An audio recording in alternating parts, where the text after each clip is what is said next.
जय हिंद दोस्तों। आज हम लोग इस वीडियो में क्लास 9th फिजिक्स चैप्टर 6 ध्वनि इसके अति लघु उत्तरीय प्रश्नों को सॉल्व करने वाले हैं। तो इससे पहले यदि आप लोग हमारे इस चैनल पे नए आए हैं तो चैनल को सब्सक्राइब कर देंगे, वीडियो को लाइक एंड अपने दोस्तों के पास शेयर कर देंगे। पहला प्रश्न है, ध्वनि तरंगों को यांत्रिक तरंगे क्यों कहते हैं? इसका उत्तर लिखेंगे कि क्योंकि यांत्रिक ऊर्जा ही ध्वनि ऊर्जा को उत्पन्न करती है जो तरंगों के रूप में आगे बढ़ती है, इसीलिए ध्वनि तरंगों को यांत्रिक तरंगे कहते हैं। अगला प्रश्न है, तरंग कितने प्रकार की होती है, उनके नाम बताएं। इसका उत्तर लिखेंगे कि तरंग दो प्रकार की होती है, पहला अनुदैर्घ्य तरंग और दूसरा अनुप्रस्थ तरंग। प्रश्न है कि वायु में ध्वनि तरंगे अनुदैर्घ्य तरंग है या फिर अनुप्रस्थ तरंग, ये हमें बताना है। इसका उत्तर लिखेंगे कि वायु में अनुदैर्घ्य तरंग होता है, तो यहाँ पे इसका उत्तर हो जाएगा अनुदैर्घ्य तरंग। अगला प्रश्न है, किसी माध्यम के कंपित कणों का माध्य स्थिति से महत्तम विस्थापन को क्या कहते हैं? इसका उत्तर लिखेंगे कि इसको कहा जाता है तरंग का आयाम, तो यहाँ पे इसका उत्तर हो जाएगा तरंग का आयाम। 5 नंबर प्रश्न है कि क्या दो क्रमिक शीर्षों अथवा गर्तों के बीच की दूरी को तरंग का तरंग दैर्घ्य कहते हैं? इसका उत्तर लिखेंगे हाँ, शीर्षों और गर्तों के बीच के दूरी को तरंग दैर्घ्य कहा जाता है। अगला प्रश्न है, क्या प्रकाश तरंगे अनुप्रस्थ तरंगे हैं? इसका उत्तर लिखेंगे कि हाँ, प्रकाश तरंगे अनुप्रस्थ तरंगे हैं। प्रश्न है, किसी तरंग की चाल किन दो राशियों पर निर्भर करती है? इसका उत्तर लिखेंगे कि किसी भी तरंग की चाल तरंग की आवृत्ति और उसके तरंग दैर्घ्य पर निर्भर करती है। अगला प्रश्न है, एक व्यक्ति अपने मित्र के साथ चांद पर गया हुआ है, क्या वह व्यक्ति अपने मित्र द्वारा वहां उत्पन्न ध्वनि को सुन सकता है? इसका उत्तर लिखेंगे कि नहीं, चंद्रमा पर वायुमंडल नहीं है जिससे होकर ध्वनि अपनी गति कर सके। हम जानते हैं कि ध्वनि की गति माध्यम के कणों में उत्पन्न कंपन के कारण होती है, अतः इसके अभाव में मित्र से उत्पन्न ध्वनि नहीं सुन सकता है। यानी कि कहने का अर्थ यह है कि चंद्रमा पर वायुमंडल ही नहीं है जिसके कारण ध्वनि एक स्थान से दूसरे स्थान तक नहीं जा पाएगा, जिस कारण चांद पर गया हुआ मित्र के द्वारा कहे हुए बातों को नहीं सुन पाएगा। और अभी तक आप लोग चैनल को सब्सक्राइब नहीं किए होंगे तो सब्सक्राइब कर देंगे और वीडियो को अपने दोस्तों के पास शेयर कर देंगे। प्रश्न है कि किसी ध्वनि तरंग की आवृत्ति तथा तरंग दैर्घ्य उसकी चाल से किस प्रकार संबंधित है? इन तीनों में यही संबंध है। तो देखिए यहाँ पे कि ध्वनि तरंग की चाल इक्वल टू तरंग दैर्घ्य गुना आवृत्ति, यानी कि हम लोग कह सकते हैं कि ध्वनि तरंग की चाल तरंग दैर्घ्य और आवृत्ति के गुणनफल के बराबर है। 10 नंबर प्रश्न है, आवृत्ति और आवर्तकाल में क्या संबंध है? तो देखिए यहाँ पे आवृत्ति और आवर्तकाल में क्या संबंध है।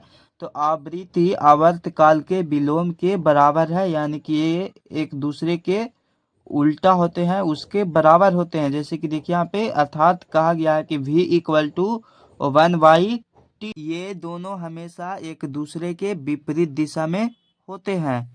अगला प्रश्न है, क्या किसी माध्यम में ध्वनि की चाल माध्यम के ताप पर निर्भर करती है? इसका उत्तर लिखेंगे कि हाँ, किसी माध्यम में ध्वनि की चाल माध्यम के ताप पर निर्भर करती है। माध्यम का ताप बढ़ने से ध्वनि की चाल बढ़ती है। प्रश्न है, वायु, जल तथा लोहे में से किस माध्यम में ध्वनि की चाल सबसे तेज होती है? तो देखिए यहाँ पे लोहे में ध्वनि की चाल होती है 5130 मीटर प्रति सेकंड, वायु में होता है 332 मीटर प्रति सेकंड तथा जल में होता है 1483 मीटर प्रति सेकंड। तो अतः हम लोग कह सकते हैं कि लोहे में ध्वनि की चाल सबसे तेज है, यानी कि सबसे अधिक होता है ध्वनि की चाल लोहे में।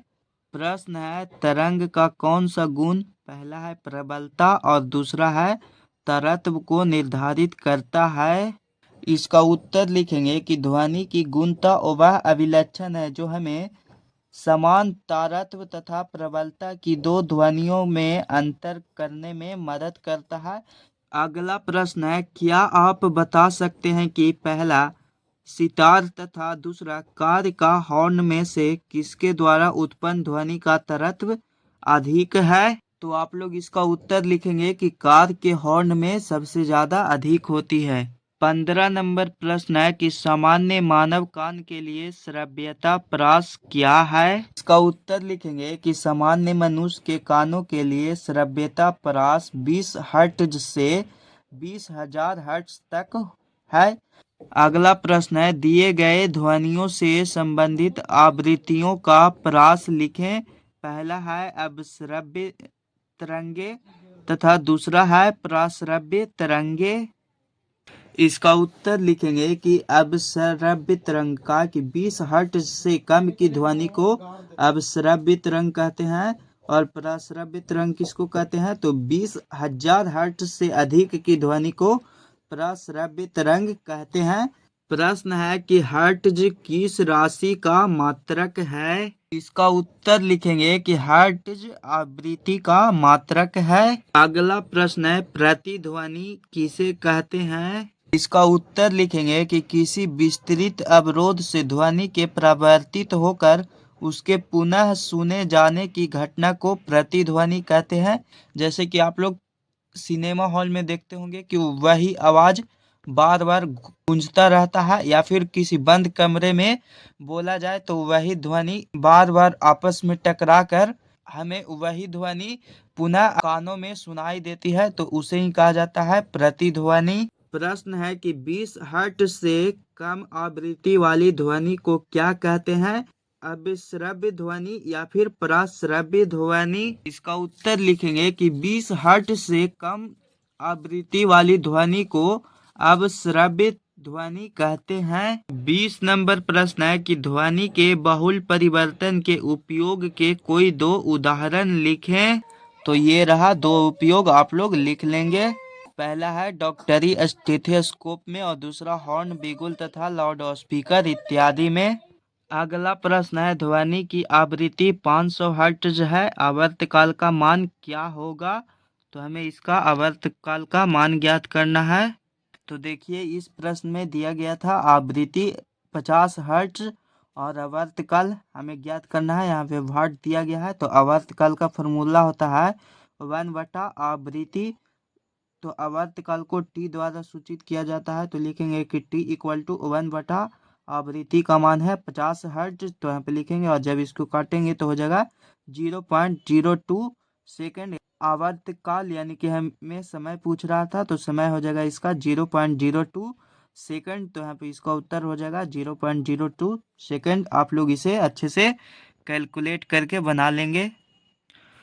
अब इसका लास्ट 22 नंबर प्रश्न है कि एक ध्वनि तरंग के आवर्तकाल का मान 0.01 सेकंड है, ध्वनि तरंग की आवृत्ति क्या होगी? हमें इस प्रश्न में इसका आवृत्ति का मान पूछ रहा है।